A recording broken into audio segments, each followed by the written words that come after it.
So thanks everyone. So just a quick introduction. So we've got, we're not in order, the same order as my sheet. We got Stuart down the end. So Stuart's part of Zilch, VP of Operations for Zilch. She's in the BNPL, but also you've got regulated loans as well, right? So I think, We are the regulated BNPL. Yep. So I just get that in, just making sure you got the regulation piece in after the last conversation. Next, then we've got Afzal, who's part of group legal as part of the Quint group, and I think it's Monevo's your biggest product that you've kind of got, right? Yeah. We've got Martin O'Donnell, who's the Chief Product Officer and co-founder of DebtStream, and they offer high-end digital solutions for collections. So nice to see you. And we've got Guy Sato, who's the head of software sales at Qualco, obviously a collections technology company. So this one here is the final session of the day, so we can all take a breath and sort of have fun. But we talked a lot about, I suppose, the cost of living. We talked a bit about engagement. We talked a little bit about affordability. This one here, we wanted to talk about not what's happening today, but let's talk about what's happening in the future. For me, it kind of feels like we've got a lot of sort of like bad news we're dealing with now, but and it feels like more like taking a step back in terms of development of new things and those kinds. But is that really the truth? Is now the time to sort of reinvest in new thinking, new technology as we sort of go forward? So the first question is what are some of the latest trends and technologies that you guys are seeing? I mean, Martin, you're gonna chat first. But you ready? No, you ready to say something? I was actually just going to say in regards to investing in new technology, yes, because just to start before I go into it, like through adversity, like the 2008 financial crisis, which birthed Monzo and open banking technologies and everything of where we've gone today, right? It always does in history births innovation, right? So completely, this new level of adversity we're going through now is going to continue to push us down a different path. And there were lots of talks around data, for instance, earlier in other sessions. For example, personalization is a big thing, I think, and with the levels of different circumstances of customers that someone on a previous panel said it's very individual as customers, that's going to be something that's going to need to go to new levels of how you can support individual customers' circumstances and leverage open banking sources like data sources like open banking, other data sources, for instance, or even your own historical data, for instance, because it's more accessible to us now to leverage it in analytics and models, for instance, because how you can operationalize. I know actually Qualco guys do have a platform, for instance, that allows you to do that, but data is going to be one of the biggest things, I think, going forward still, to take it to new levels of personalization. Yeah, I think I totally agree with mine, but I think sometimes of these things, when we look towards the future, if you've not started it now, you've missed the boat already. You're already done. So when we're looking at what we're doing in the future, I remember being on the stage 15 years ago, we were talking about big data. Nobody had a clue what big data was. Yeah, it was data, but lots of it. And, everybody chuckled, and we talked about it for about 8 years. Why are we talking about that for 8 years? But people that weren't involved in big data, that weren't getting their data set up, you've got Simon here from Data on Demand, people like that now have got big businesses and doing really well, doing great stuff. But this was a long time ago. If you're not doing these things, and not already started your digital journey, it's 6 to 8 months. Yeah. So we get to January, February, everything falls down to Richard's point earlier that the banks are going to break. If you've not already done it, you're going to be in trouble next year in Q1, unless you've got something you can really quickly go to. And I think this is for me is the split. If we are a lender, so we've got to be ahead of the game. We do two things: we lend money and we get it back. Yeah. Let's not do anything in between and make it all very, very, very difficult to understand. That's all we do, technically. And we do the front bit very, very well, and we do the back bit very well. Now, we get to January and February, we've got the tools in place of our partners to make that happen. If I didn't, what would I do? I'd be tapping up a Richard, I'd be tapping up Qualco, to get something in as a third party to do it. So I think there's a real shift with what lenders need to do now and should already have in, or already started. And if you haven't, start to look at a third party that can offer you that next gen today, ready for Q1. Some of that stuff is the Gartner hype cycle, isn't it? Which is like it's talked about a lot before it actually gets implemented. But what I suppose, what are the things you think there are today, so and I accept the point around if you haven't done the stuff that maybe should have started 6 months ago, but are there things that we need to be thinking about today that maybe we should be looking at in the future, because now we can get on the ground floor, given the fact you've probably got to do some of the stuff anyway if you haven't done it already? Yeah, for me, the big one, and it's been spoken about a lot, and it depends how you use it, is open banking. And again, we were talking about this, many people around this room, and many familiar faces, we were talking about this 5 years ago, 6 years ago, when really it started to come out, and we were talking about then, is it any good? What's it going to do? And at the time, I remember a couple of the guys saying, it's a middle-class tool to get a better mortgage rate. And it was. When we look at it, you did open bank, you got a better mortgage rate because you were a good customer. If you weren't very good, you didn't want to use it because it'd be, well, he's looking into my bank details. I'll get away with paying a 10, I might have to pay 50. So there was we've moved on from that. But open banking is the key. 70% of our customers use open banking when they sign up. 70%. What that means for me at the back end, when I'm looking at the collection side, is we're able to put triggers on that. And that's what we're moving to into Q1. We're able to look at our customers and really look after them. And I say that, genuinely. If I see a customer's income is $2,000 a month and we've got a trigger of 20% less, and that flags, we know the customers had a problem. They've changed their job, they've lost their job, something's happened in their lives. We can then put their arms around them. We can make sure the old-fashioned pre-delinquency that we all used to do, and it was a lot of nonsense. We all know it was back then. You'd send a text message 3 days before saying, can you make a payment? Well, they either could or they couldn't. Telling them that you've got it in 3 days really made no difference. But open banking, we can see that salary now has changed. It was on the 1st of every month, now it's the 10th. Customers always late, will affect their credit score. Actually, why tell the customer anything? Move the payment date. I guess, though, that also, at the same time, right, one of the previous sessions that was discussed around how quickly people's circumstances are changing. So if you can offer that seamless, easy touch point for a customer to go in, refresh their view, like you said, you've got all the triggers in the background, and you can then start to actually offer them flexible options, make an adjustment to either your date, for instance, of when you're going to be paid, or I can see you're self-employed, for instance, on history, and now as you're coming into this particular month, so we're going to now dip your payments or spread it in a different way, for instance. But yeah, it allows a lot more flexibility, for instance, if you're leveraging stuff like open banking. Yeah. I mean, Sheraz, I was going to ask you the same question. I know you're doing stuff on, credit comparison sites and those kind of things. Some of the stuff you do, but I know you've been looking at open banking as well. I mean, what do you think the themes are that we've got to start thinking about? Well, I mean, I think open banking as a data source is still massively in its infancy. I think credit risk people are inherently cautious. Everyone says to me, so. I'm entirely with Stuart on this. I think open banking is an incredibly rich source of expenditure data, and yet no one wants to trust it to do expenditure data. Well, kind of why not? Yeah, because it's all there, and if you can't figure it out, well, go and figure it out.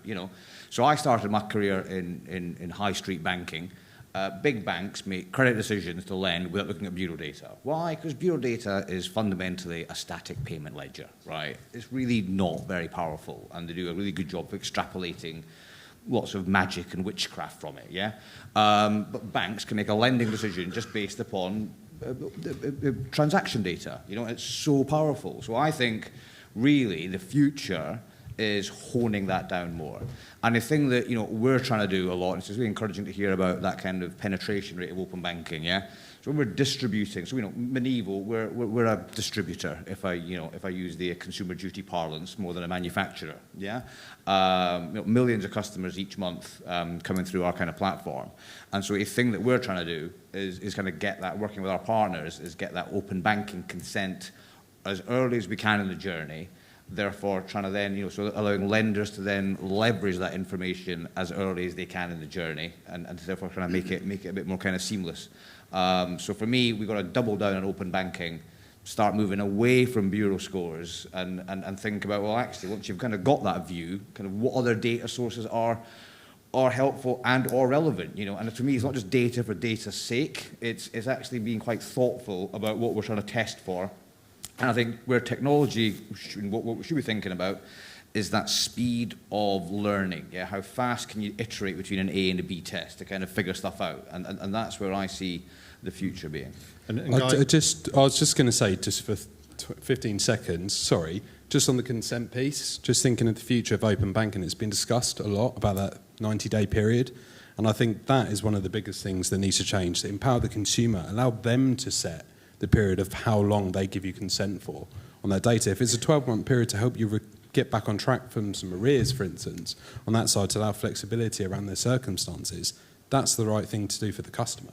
So I think you're saying about the consent piece, that's a huge piece of thing that could change and benefit the open banking piece going forward. So, Guy, I mean, so we talked a bit about, I suppose, open banking quite a bit, but what about, I mean, there's other sort of integration of services with, you know, with the rest, with you know, within systems. I mean, embedded finance is coming up as well, which is sort of like from that point of view. Where do you think it's going to go, particularly with maybe more of a systems type angle? What should we be looking at? So I want to talk a bit about value exchange. So just it does relate to open banking. So someone earlier said, you know, that 70% of customers would sign up at the front end because they want to get the loan, but at the back end it was more difficult, and that possibly because the value exchange isn't yet there, or it's not visible for them. And if you think about what we do generally within this space, we have a relationship with our customers about the thing that they are dealing with, which is the loan or the mortgage or whatever it might be, which is fine.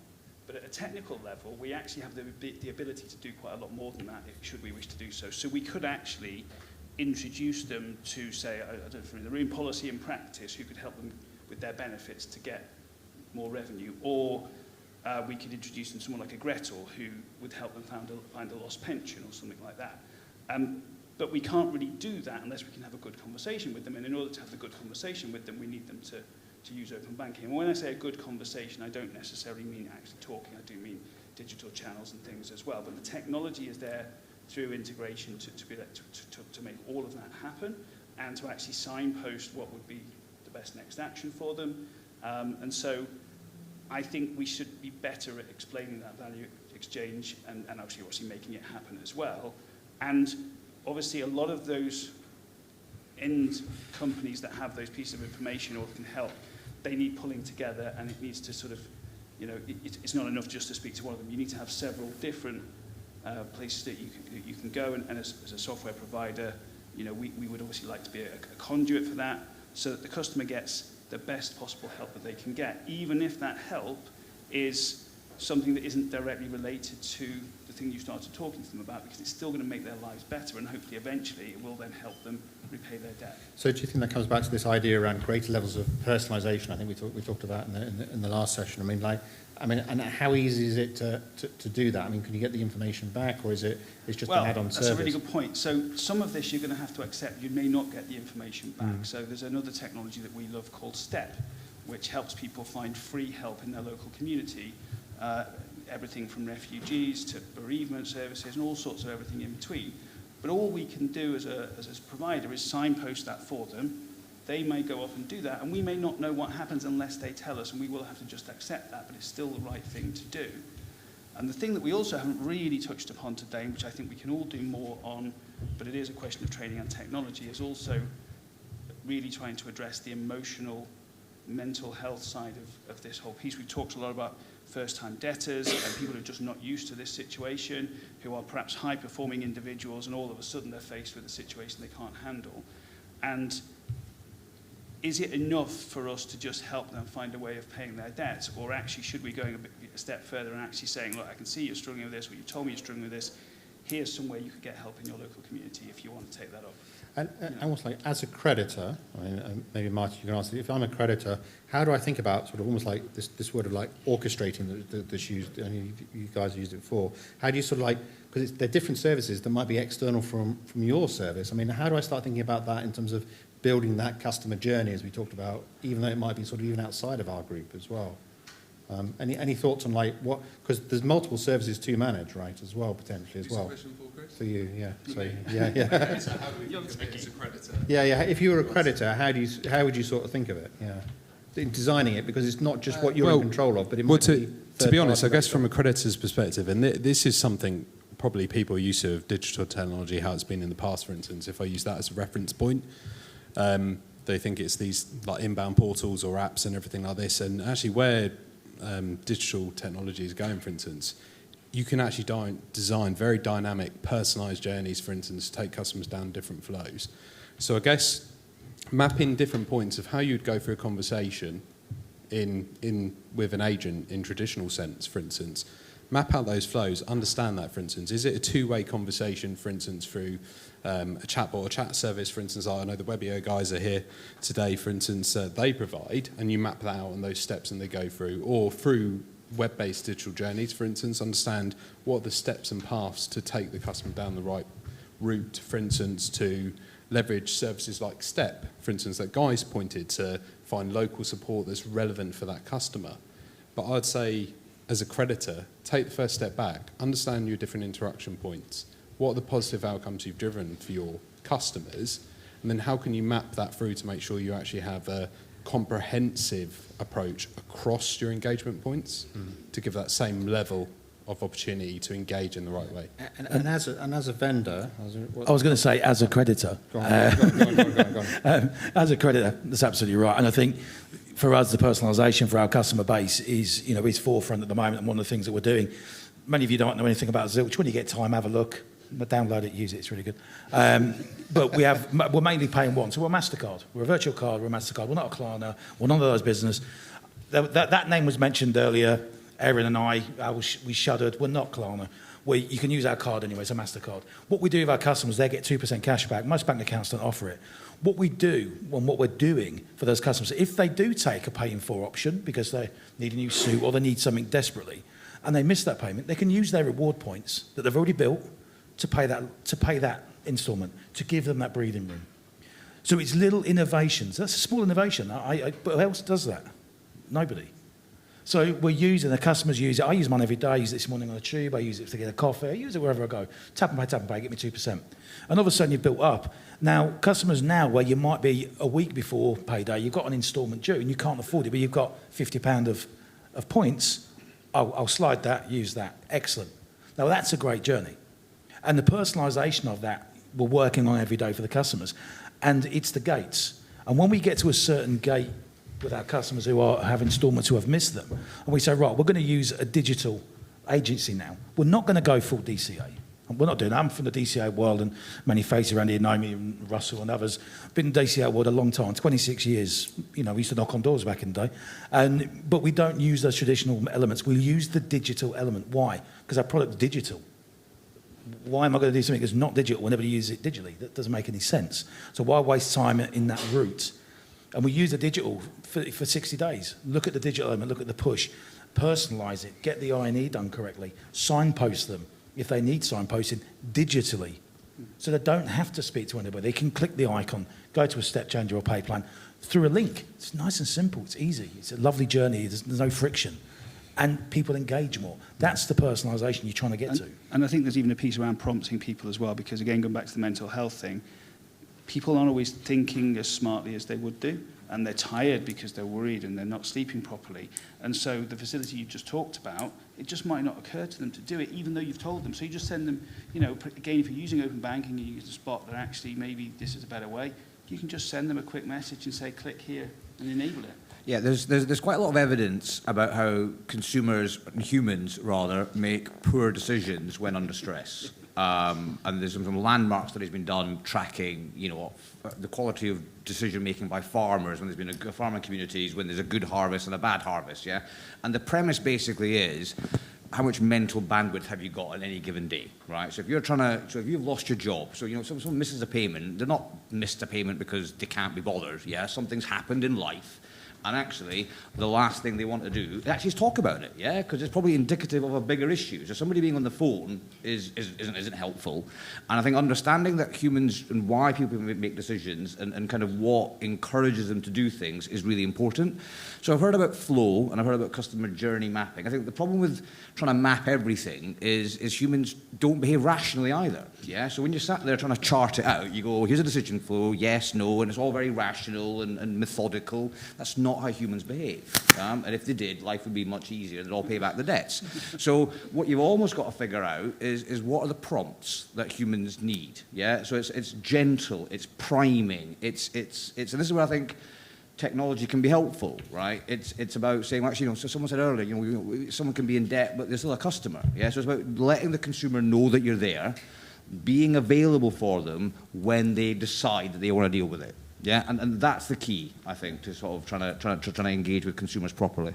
I was just going to say, actually, like, I think, like you're saying about the prompts and nudges and everything like that, that is completely spot on. The traditional collections industry, right, has been very reactive, as someone actually said earlier, for instance, and you're reactive, and then you take it down to a point where it's like, okay, we've solved an outcome for you now, and that's it. We're going to leave you alone and not speak to you until you fail your payment plan, for example, and we get back in touch with you and now understand again, is there a different plan that should be in place?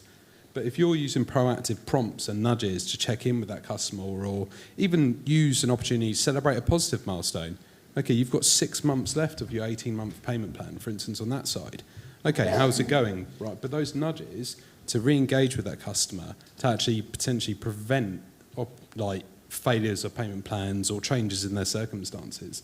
I think actually using more proactive communication in collections. Yeah, and I think also, and there's a real big beam up on it about this, it's the language we use, yeah? So it's sort of like, so we could all be here, right? We're having a conversation like normal humans, right? And then the minute it's collections, it's, thou hast missed a payment, thou shalt pay me back within 7 days or I shall wreck. You know what I mean? It's like, it's nonsense, yeah?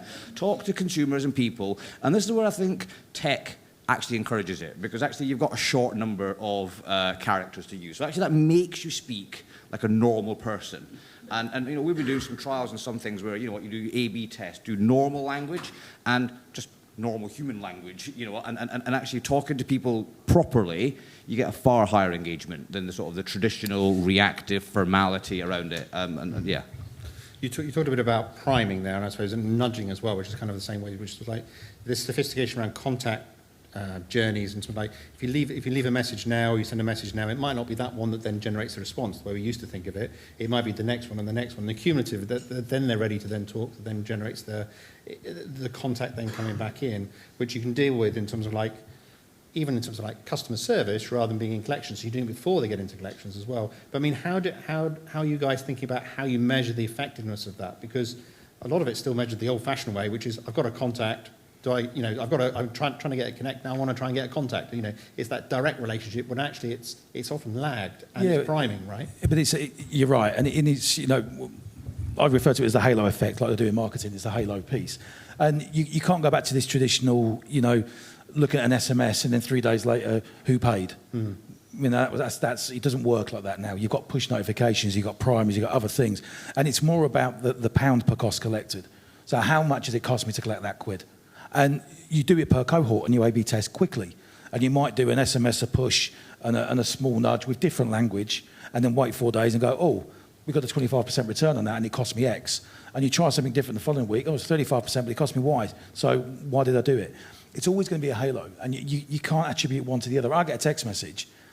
Yeah, great, I read it and go, oh, better sort it out. But then 2 days later, I get a push note. But it wasn't the push note. Really, it was the text, because it was already in my head. It just then prompted me because I had a spare 5 minutes to do it, because it spoke to me like a human. And for me, that's what it is. It's the halo. And looking, I know it's traditional, the pound per cost collected, but no, I think you have to look at the lifetime value, right? Because ultimately, what it comes down to is, does that customer carry on being a customer? And that's the real metric, right? And so whenever we've done this thing, exactly what you say, you can't... The whole point about priming is, you know, if you knew the magic number was 3 primes, like it is on your lawnmower, we'd all do 3. But, you know, humans aren't robots, right? Sometimes it's 3, sometimes it's 5, sometimes it's 10. But also, I keep coming back to, if someone's not made a payment, it's not about you, right? Us as a lender, it's our money, it's about us, right? But it's not about you. There's something else going on in that customer's life. And actually, they will sort it out if they sort it out, you know. And so one thing we don't talk a lot about in debt collection anymore is self-cure, right? But I'm getting old now. You can tell by the lack of hair and the grey in the beard. One of the things that always comes around every 5 to 7 years is, ooh, customers start paying back, don't they, sometimes? Yeah, because, you know, they've sorted their stuff out. Because it's stuff. It's not about you. And so I just think we need to be a bit more understanding about that, and that's what I think it's lifetime value, right? And it's thinking about your operating costs, right? WhatsApps are cheap, right? Once you set it up, send it. It's not like the second-class post when it's a real cost to you. Then actually that kind of cost per collect matters, yeah? Talk to your customers on WhatsApp. Get your young people. So, you know, the future, we don't know because we're too old, right? I mean, I've never used Snapchat, right? My brother, he's 10 years younger than me. I'm a millennial, so I don't know. Crack on, pal. You're the future. I mean, my brother sends me little voice notes on WhatsApp. What's that about, right? But we don't... I'm like, let's try that. You know, I might send that to a customer, say, you know, hey, you've not paid. I'm guessing life's happened. I'm here for you. You know, I might see what happens. I'll let you know next time I come what happens when I do that. Do you know what's really interesting, though, and actually it's what someone said in the previous panel, actually linking on from your point, is actually people are really busy and everything going on at the moment in their lives and everything like that, by everything going on with families, or we've come across situations, for instance, where someone's also a full-time carer and they've got a job and this and that, and then by the time it's like 10 o'clock at night, they have 15 minutes to go on and solve some of their bills or other elements. Right, so it's not really wrapped around their life, traditional operations within collections and recoveries, right, or just general engagement with customers in traditional sense. So allowing those kind of prompts and nudges to help them move in the right way, because we, for instance, see a lot of event data. They go on to the first step of a income and expenditure affordability assessment or start the process on open banking side, and then they drop off. A lot of it is actually just simple things, for instance, they've got distracted for a moment, they've just popped out. For instance, so actually sending those nudges and prompts actually then helps them move along the process. Otherwise, it then gets left, for instance. So it's actually just a helpful thing when everyone is so busy in their lives. And I suppose performance management around nudges or priming, and so you're looking at it in terms of like combination of channels, right? And then we have to measure the effectiveness of something. Guy, I was to get your perspective on that. How do you measure the effectiveness to really understand it?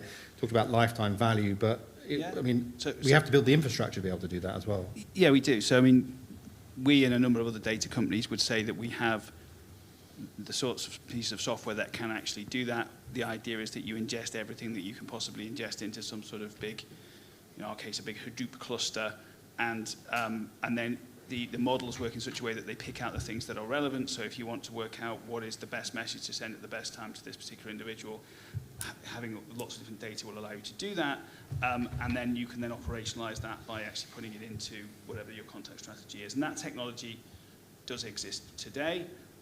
What doesn't yet exist, I don't believe, is, again, adding in that sort of tonal piece, because ultimately there's only 5 or 6 ways to say, can you make a payment in a nice way? And also what's not yet there is actually the best way of putting it somewhere that someone is actually going to read it and see it. So we've talked about, all sorts of different channels, but it might be that that particular person is a Facebook addict and all they ever look at is Facebook.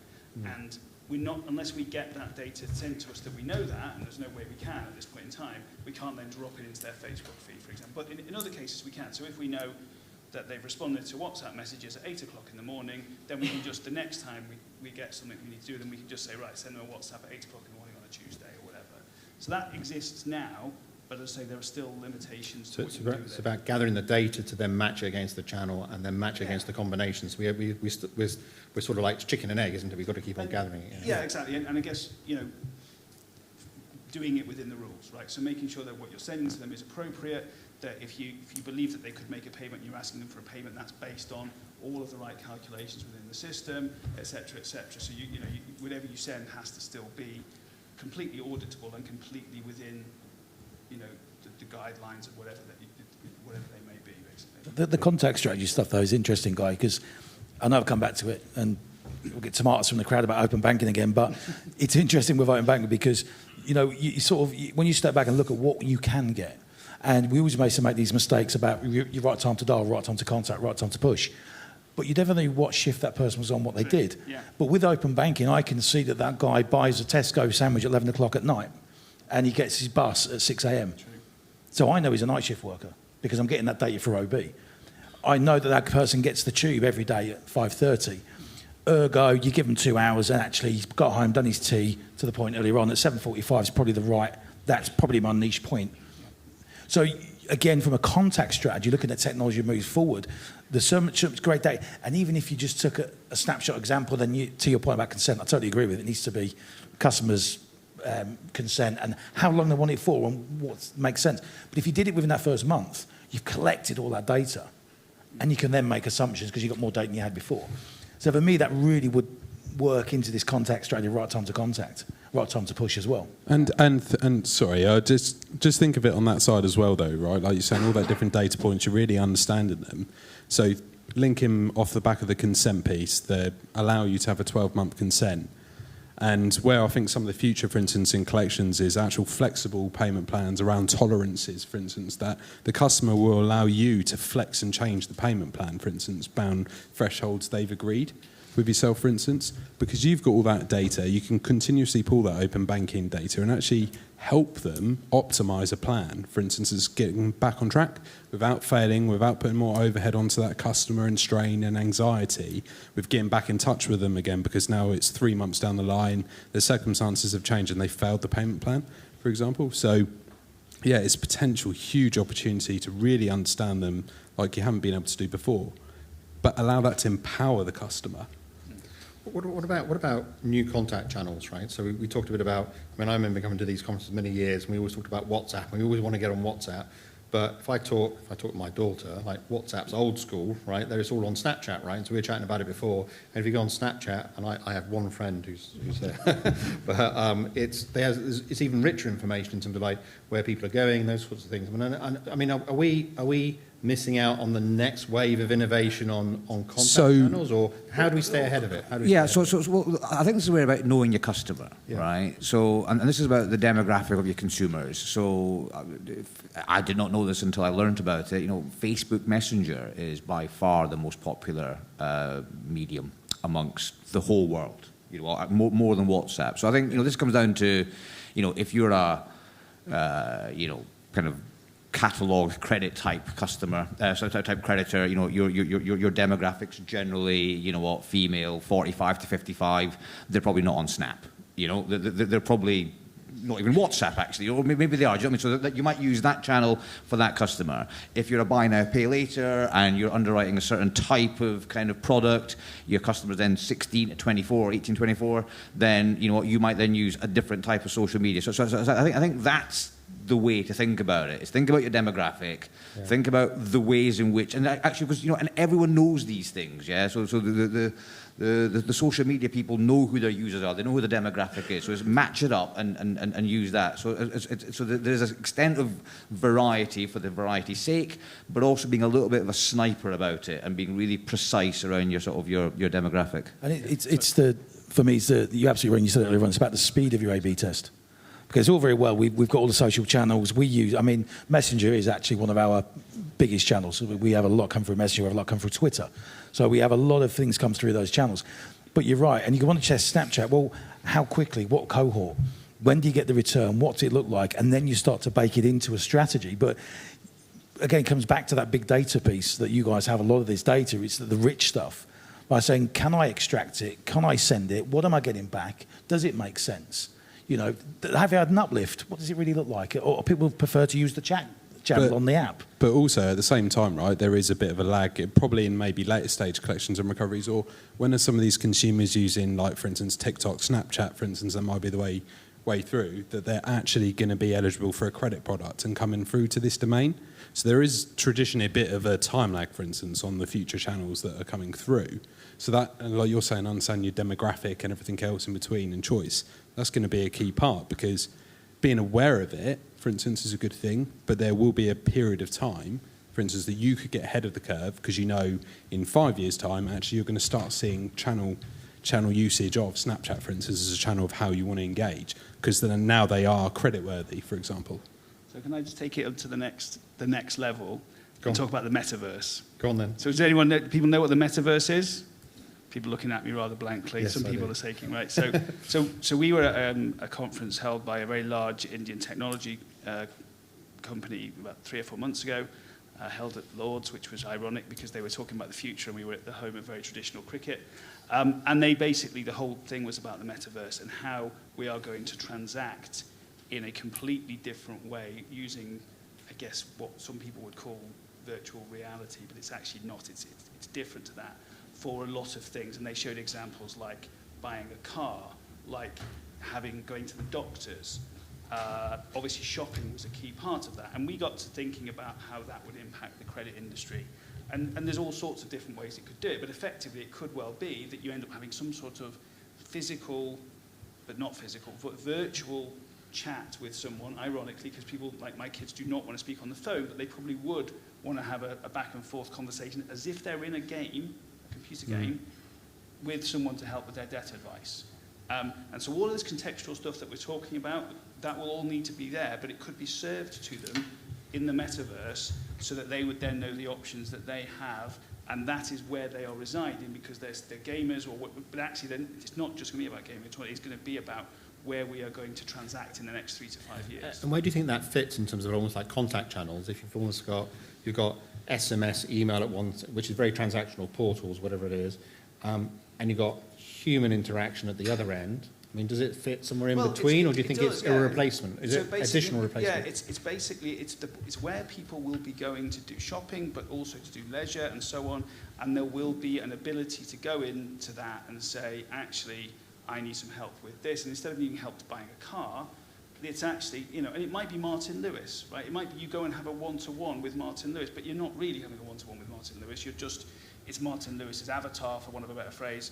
And this might sound really futuristic, but I've literally seen it shown to me, and it's working right now in different sectors, just not this one. Yeah. So therefore you're going to someone that you know and trust, and all of a sudden they're telling you about the options for reducing payments or whatever it might be. That is within 3 to 5 years. Could be the return of bank branches, virtual bank branches, right? Exactly. Yeah. Something different, for instance. It could be a completely different format from what it was before. But and bailiffs taking away your virtual car. Yeah, exactly. Which you virtually got. Yeah. But it's interesting though, right? If you've gone and viewed a car virtually, for instance, on that side, or just like we've seen today, apps and everything have driven consumer behaviour and expectation and everything of how they engage. What will it mean for consumer behaviour and how they engage and what they expect when they start using it on a lot of the front-end services and every daily touch points of their lives? I think one question is to really ask ourselves, what's the point of the communication, right? So we kind of ask for money. Why? Because actually the customers, if they could pay you, they would, yeah? And so I think actually, what's the point of the comms? And actually the point might be to remind the customer. So that's priming. So priming isn't just saying, hi, I'm here, just doing random stuff. It's what's the purpose of it? It's that old Derren Brown thing, yeah? You sort of build. So for me, where you're getting to with priming is about constructing a customer journey which understands the customer's behaviours, so they're going to pay you when they get to the end of that journey without having been asked. Yeah? So, for example, we all know certain types of customers want to put their heads in the sand, right? Life is happening, they don't want to deal with the problem. So actually, maybe all you've got to say is, hey, you owe me some money. Or this amount's outstanding. And you're not expecting them to actually respond to that. I'm not bothered about them responding. I don't want them to respond. I want them to remember the fact that they owe me some money. So when life stops happening, I'm one of the first people they pay back and not someone else. Yeah? So I think we have to move away from this transactional, rational stuff and think much more intelligently about the behaviours and how we want to influence them. But I think that the metaverse piece, I mean, I know some of the banks are using video calls, for example, right, already, so because it's a centralised branch version, a branch version. But I think the question is it more impactful if you're talking to an avatar, even if it's a person on the other side, than it would be if it's just a text message, right? And I think that can be a test. And we won't know until people start doing it. All I'm saying is that from a technology perspective, that's the really big guys. That's where they're going with this. And so I think it was a BMW virtual showroom. We went around and all this stuff, and it was absolutely marvelous. But actually, everybody was completely engaged. And obviously, it's a bit gimmicky, of course. But actually, it was a really nice journey as well. Yeah. And the technology is developing so quickly that if a bank takes it on, which there's no reason why they won't, for the front end, then actually it will come back. It should come back through to the back end, because actually the help that you might need in certain complex situations, I'm thinking particularly about, say, a mortgage situation or something perhaps related to an asset where you need to understand a number of factors. It is a conversation, and therefore having a conversation with something that is a bit more personal and is more tech, particularly for, the sort of people who are teenagers now or in their early 20s, that might be more palatable than speaking to someone in a contact centre. Yeah. Almost certainly it will be. Yeah. Well, I think that the metaverse stuff, because we looked into these things, and we're obviously a tech company, so our guys are, very much in that tech world. But it's a really interesting thing, and it makes me smile a bit when you think about it, and maybe this generation of 13, 14 coming through when they're old enough might use it. But looking around the room, would any of you actually put a headset on and talk to a debt collector? I've put a headset on. Put a headset on. A virtual headset. 1, 2, maybe half a dozen, but that would be it. And of a room of professionals who understand the industry and we get it. And I think that is a 10, Would you? 10 year. It is 10 Would you- years, and there's a 10 massive years. self-selection going on because it's so expensive, right? So Well, actually, yeah, for you but to have a VR yeah. headset, It's you not know VR. what? Sorry, I misrepresented it. It really isn't VR. It's really hard to explain, but they just did it on a big screen. Augmented reality, It's augmented reality. It's things like that. And the reason I'm raising it isn't to say it's coming tomorrow, but I think it will be closer than 10 years. What I'm saying is that there will be an expectation, just like there is an expectation now of instant gratification for my teenage boys.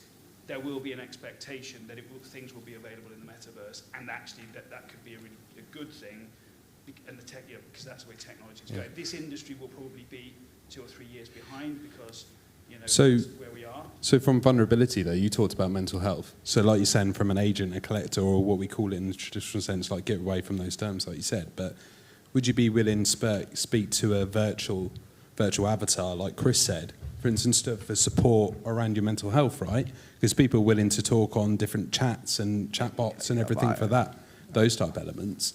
And that's a bit of a different, you can make a more emotive, supportive situation. Look, I mean, I think it's unlikely, right? Because I think people go to the metaverse and stuff to do a thing, whatever that thing is, like play a game or something. So, like, if I'm getting out the gym, if I'm going to the gym to play squash, and some guys in the bushes going, "Hi, can we talk about your debt?" No, thank you.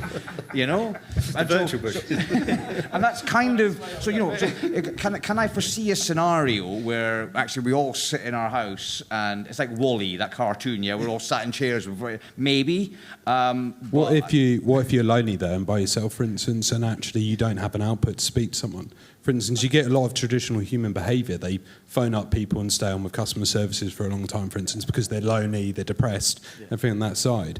So it's just thinking, it's not like a pop-up, like an ad, ad flash banner that we're gonna block on that side. It's a proactive choice of a support area, like a virtual digital support area for someone. For instance, and I think that's where it could be. And some of them can be non-player characters versus But player just bringing it characters. back to reality, you mentioned video, Chris, and actually my parents are interested. My parents are in their 70s, and they're not particularly digitally savvy at all, but they do love video, and so they will YouTube anything.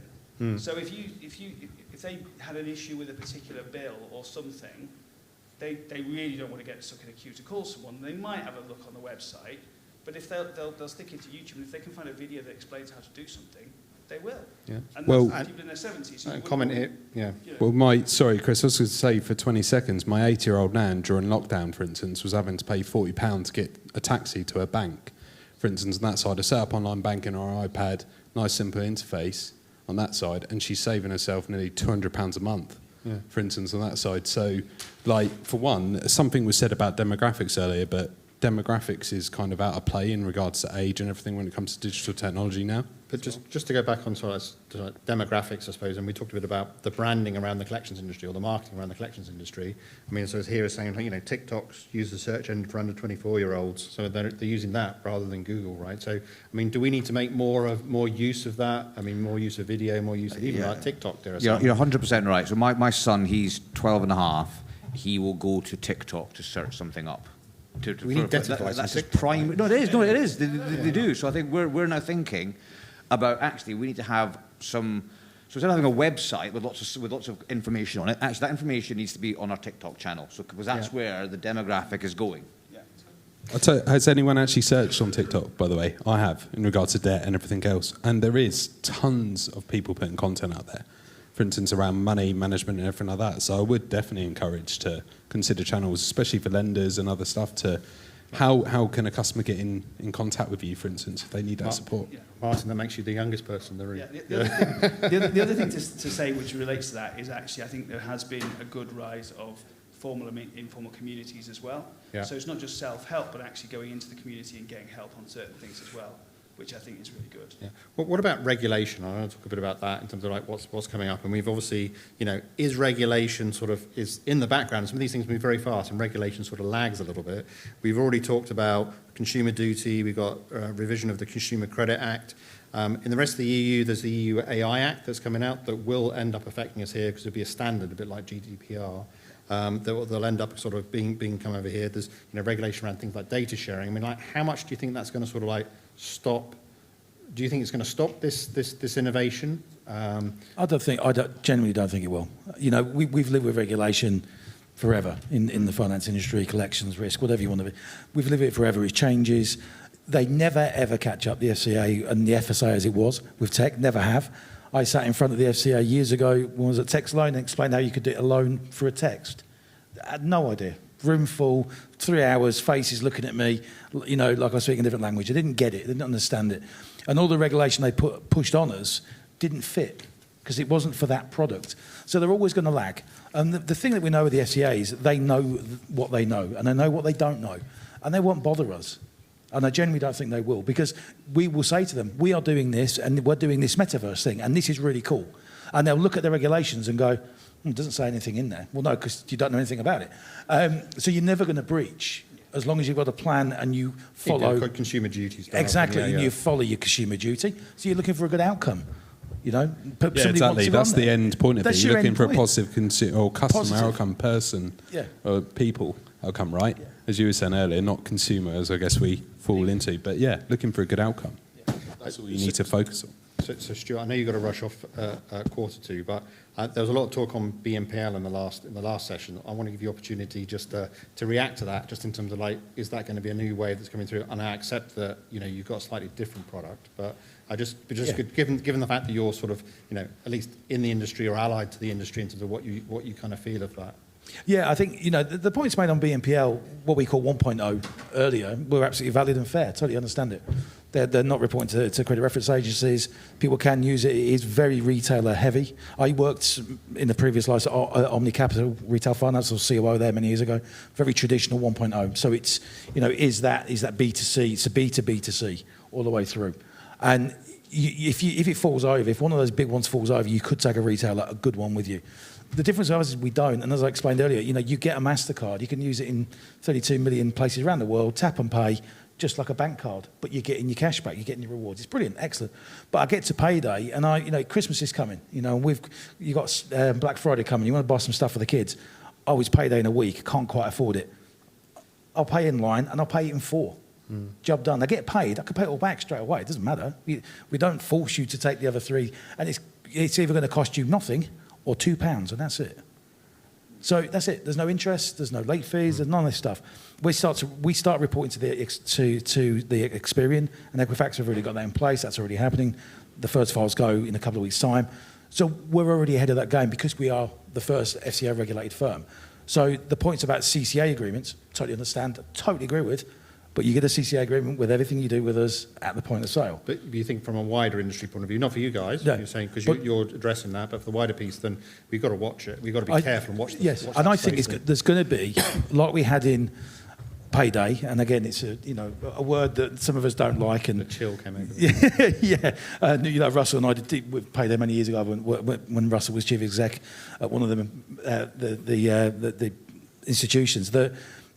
It was really that the payday piece fell apart because when the FCA came in, there was a number of us, like what was at my jar, were FCA regulated. We were fine. We never had any the S66 problems. We never had these issues. The problem was the big ones were the ones that fell on. As soon as they went, they took everybody with them, but then they consolidated the industry. And if you look at the Klarnas, the Afterpays, and ClearPay, some of the big ones, if one goes, the others will sweep up some of that. Yeah. Some retailers will go, and then we will see consolidation. So I used to run one of the big ones, and I think the biggest difference between buy now, pay later and former high-cost short-term credit, I'll be kind to myself, is ticket size. Yeah, so the buy now, pay later, the ticket size is incomparable. Yeah, so I ran the money shop, Payday UK, Payday Express, them guys, 2.2 million customers, average ticket size was 350, 400 quid. Yeah, the average BNPL ticket size, I think, is 60, 70 quid, that sort of region, isn't it? So just the scale of consumer harm is just a fifth of what it was with Payday. Okay.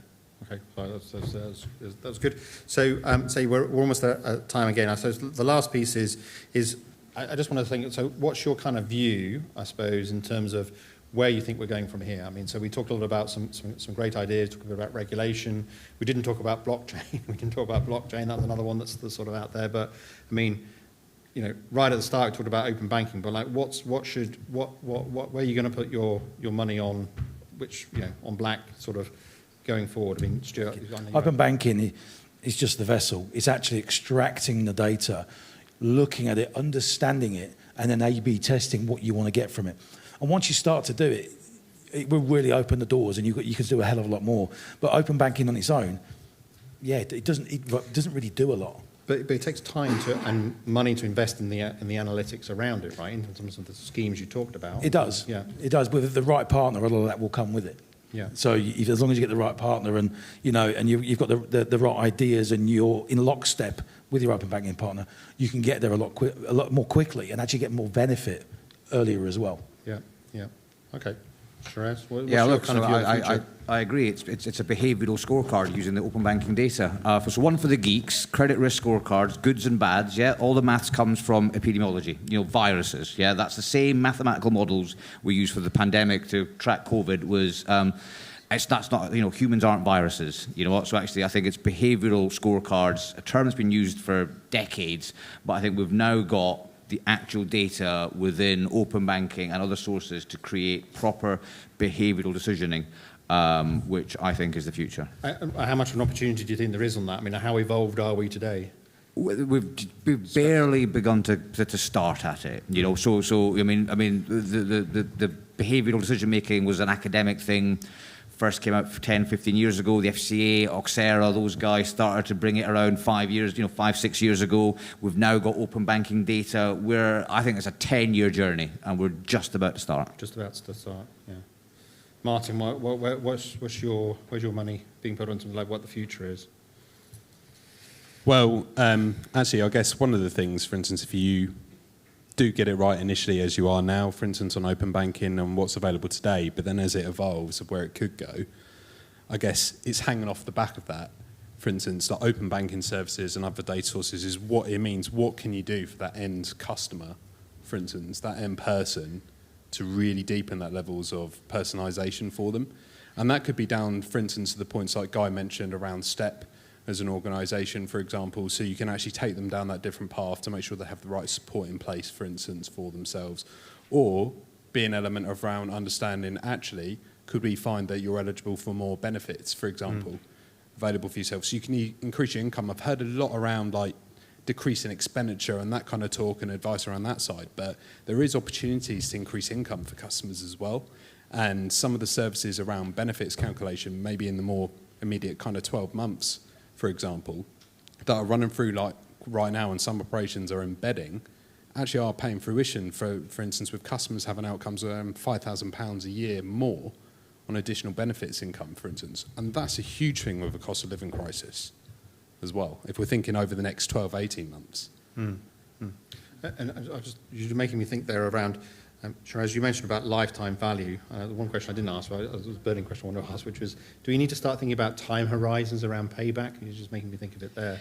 So rather than being sort of short term, within the month, within the 6 months, it's more like a debt purchase model where it's over years. Absolutely, right? And it's really interesting when you especially when you're outside the prime sector, right? It was actually in outside prime. The question is actually, am I going to charge it off or not?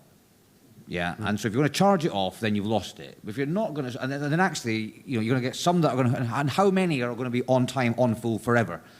Actually, not many. So you need to think about that your main chunk of customer. I remember at Welcome Finance, a long bust subprime lender, we say our best customers pay us back 10 and 12, right? So actually, when you then put that into your business model and your cash flow projections, and you haven't got arrears targets, and you go, well, do you know what, I'll get the money back at some point.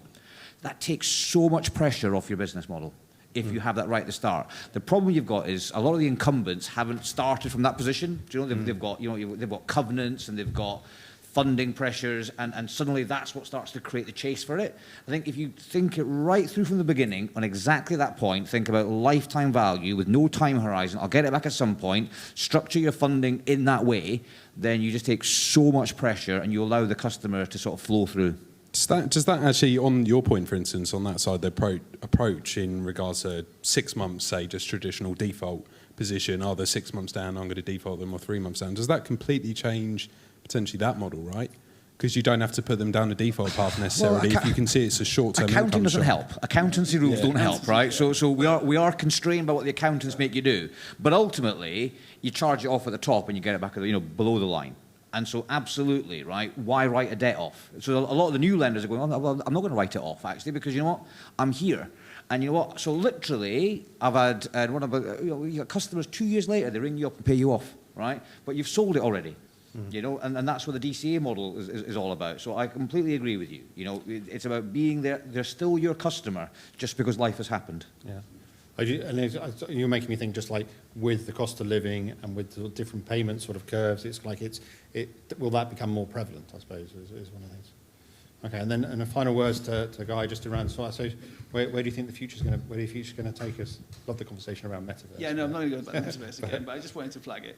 No, I think it is about this sort of joining more pieces of data up to do more for the clients, which is customers, which we talked about. And actually, even in the example we just talked about, you could have someone who is, from an accounting perspective, not actually your customer, but when they re-engage, they could be re-engaged almost as if they still are your customer in terms of an experience. And you've still got, provided that it's legal to do so, you've still got the relevant information, so you happen to know that they've got, a disability or whatever it might be, because you still have that information there, and then you can still help them in multiple different ways. So we're not there yet, but I think just building that bigger universe of engagement through multiple partners working together and being coordinated through software and people being in the mix of that as well, I think that's the next sort of iteration of where we're going to go.